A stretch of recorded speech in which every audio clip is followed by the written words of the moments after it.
Assalamualaikum warahmatullahi wabarakatuh.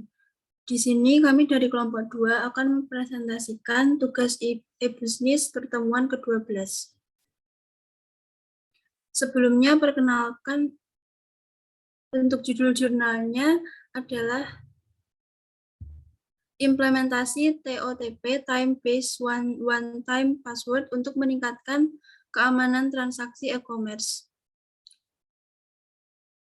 Selanjutnya perkenalkan untuk nama anggota kelompok kami. Yang pertama saya Angela Sela, lalu Ardi Satrio, dan Bagus Ari.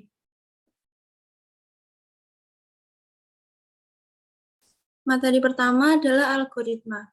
Algoritma HOTP bergantung kepada dua hal, yaitu kunci rahasia bersama dan faktor bergerak atau moving factor.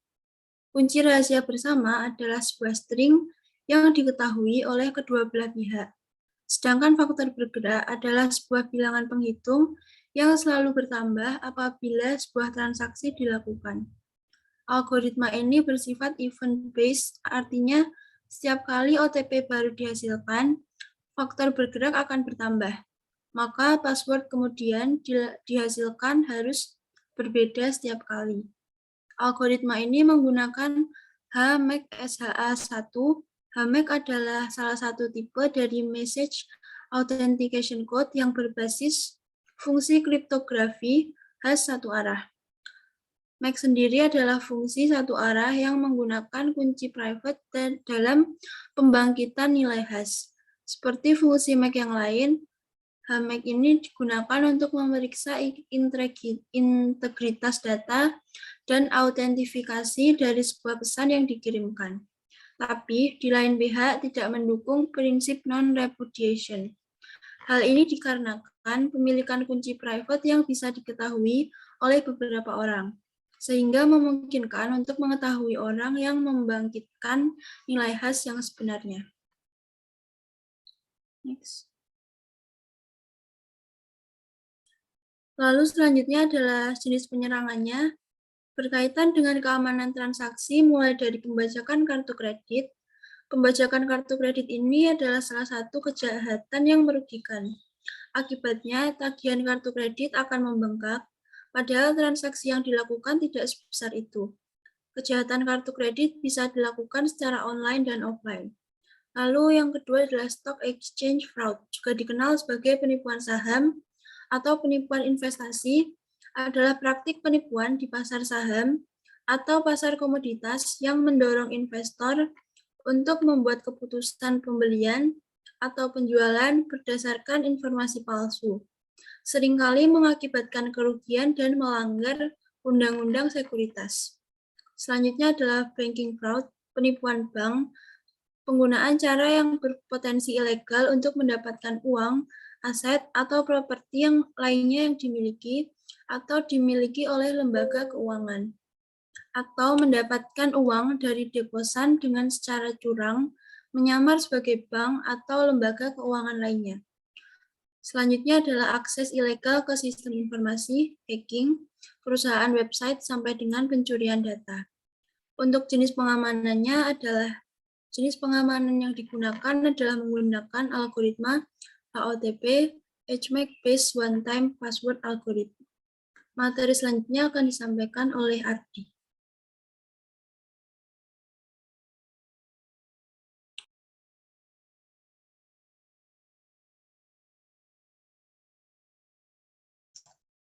Cara pengamanannya itu dalam pengembangan sistem akan digunakan pendekatan berorientasi objek dengan Unified Approach. UE adalah suatu metodologi pengembangan sistem berbasis objek yang menggabungkan proses dan metodologi yang telah ada sebelumnya dengan menggunakan UML sebagai standar pemodelannya. Proses dan tahapan yang ada dalam UE merupakan proses-proses terbaik yang diambil dari metode objek yang telah diperkenalkan oleh Hodge, Rombaugh, dan Jacobson. Selain itu, langkah-langkah yang ada dalam UE sangat iteratif dan memudahkan pengembang sistem dalam memahami sistem, sehingga UE dijadikan sebagai metodologi pengembangan sistem dalam penelitian ini. Next. cara kerja keamanan. Yang pertama adalah analisis. Ada dua aktivitas utama yang dilakukan pengguna, yaitu melakukan aktivasi perangkat token dan proses verifikasi token. Aktivasi tersebut dituangkan dalam use case diagram pada gambar 1. Aktivasi perangkat token dapat dilakukan dengan dua cara, yaitu pemindaian terhadap QR code atau memasukkan kunci bersama secara langsung. Next. Lalu yang kedua adalah desain. Berdasarkan hasil analisis, maka disusunlah kelas diagram pada gambar 2. Ada dua kelas yang diperlukan agar semua proses yang dibutuhkan dapat berjalan.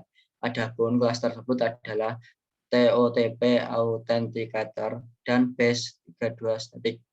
Kelas TOTP Authenticator berfungsi untuk menggenerate kunci rahasia bersama, mendapatkan URL, QR code, dan menvalidasi TOTP password. Untuk selanjutnya akan dijelaskan oleh Bagus.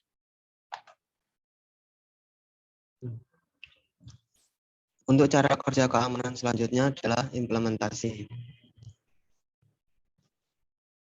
Yang pertama adalah, berikut ini adalah implementasi dari kelas yang telah dirancang. Nomor 3 menunjukkan halaman registrasi PIN TOTP. Halaman ini berfungsi untuk memasukkan kunci bersama ke dalam Google Authenticate dengan cara melakukan pemindaian terhadap QR code di sebelah kanan.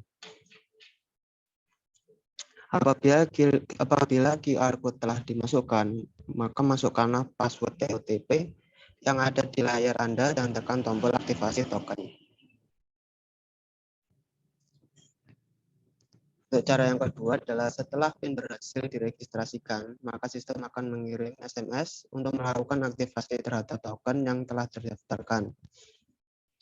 Selanjutnya yang terakhir, untuk melakukan transaksi, maka pengguna harus memasukkan password yang telah dibuat oleh Google Authenticate untuk melanjutkan transaksi. Seperti pada gambar berikut.